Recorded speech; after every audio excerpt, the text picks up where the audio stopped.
You got some attention recently for being somewhat critical of President Biden, saying you weren't ready to endorse him yet. What's your holdup there? What's my hope? Well, first of all, I think everyone should focus on hyper-local. We get caught up in the soap opera of federal elections, and that's fine. But if you are concerned with the federal election, you don't know who your city council or your wardsman is, you don't know who your mayor is, and you don't have a good list of state representatives or governor. That's rapper Killer Mike on The View, explaining why he hasn't backed Biden yet, and you can already see Sunny Hostin gearing up to take offense. Honestly, with her track record, it's no surprise she doesn't appreciate black people thinking for themselves. And because it's a day ending in Y, Sunny is once again doing something obnoxious on air, this time, lecturing a rapper for not blindly sticking to the Democratic Party. Shocker. We're going to break down the clip and point out the many ways Sunny manages to be insufferable here. For anyone unfamiliar with Killer Mike, he's a hugely respected rapper and a longtime activist for the black community. He hosts Love and Respect on PBS, created the Netflix series Trigger Warning, and even delivered a powerful plea for peace during the Atlanta protests. The man is nowhere near a Trump supporter. He backed Bernie in 2016, but he's also willing to acknowledge when certain Republicans help his community. And apparently, that alone sets Sunny off.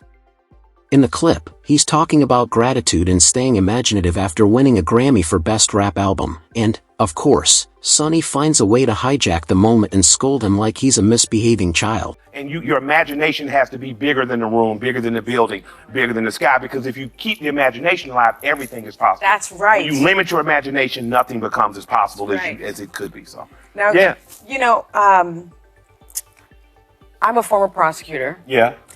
And there were some other headlines that came out. And I was very upset about it. Yeah. Because it was unnecessary. And you don't do that on that special night. Yeah. Especially for what I read about. Yeah. So what I'm going to ask you is, there was an incident at the Grammys.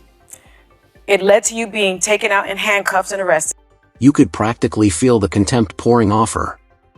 The irony is wild. She takes his moment of success, twists it into a humble brag about herself, and then scolds him for ruining his big night by getting arrested.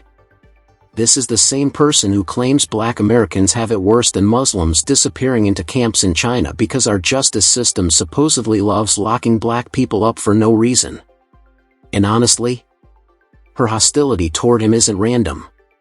It's pretty clear it comes from one thing. He's been openly critical of Biden, and Sunny does not handle that well. My most important election is going to be in about a year and a half for who's my mayor going to be. I think that Andre Dickens is doing a great job around housing in Atlanta, and I don't want that to be lost. Even though we have a Republican governor, Brian Kemp, I have a good relationship with him. I like what he's done in terms of Georgia business. We've been leading business amongst all states for the last 10 years, and he brought back the Hope Scholarship and expanded it. In terms of nationally, I'm just kind of doing what my grandfather said, staying out of white folks' business and watching what happens. You know, I'm going to see what happens. If there's a candidate that pops up around September, October that needs a push that's really, and policy-wise is good for us, going to jump up. But for right now, I just don't want to be involved in the soap opera because I'm much too concerned about what's going on in Atlanta on a hyper-local level. That's so You lost me a little bit with your support of Kemp, but let me tell you this. Not support of some of Kemp. his policies. That's some misinformation. You cannot like me, but don't lie on me. I saw someone I really respect, a black woman who's a commentator. So you don't support him, you like his policies. Well, I support some specific ones he named. Beyond that, he's the governor of my state, so I have to be involved with him because I can't divorce myself. But let me say this. If you criticize someone, don't lie. I'm not going to not have dinner with the king on behalf of my people. I have to do that. Let me just point some of Biden's achievements out for the black community, right? Well, there you have it. Who wouldn't want to join a party that treats you like this, talking down to you like a child and scolding you the moment you express an independent thought? The way they handle these so-called grievance groups honestly mirrors how they claim conservatives behave.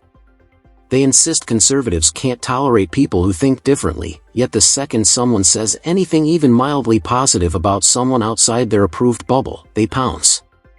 They pressure you to fall in line, and if you don't, you're suddenly a radical or a useful idiot. But what do you think? How long will viewers keep putting up with Sunny Hostin's attitude? And if you were in Killer Mike's shoes, what would you have said? Drop your thoughts below, and if you liked the video, hit like and subscribe. Until next time.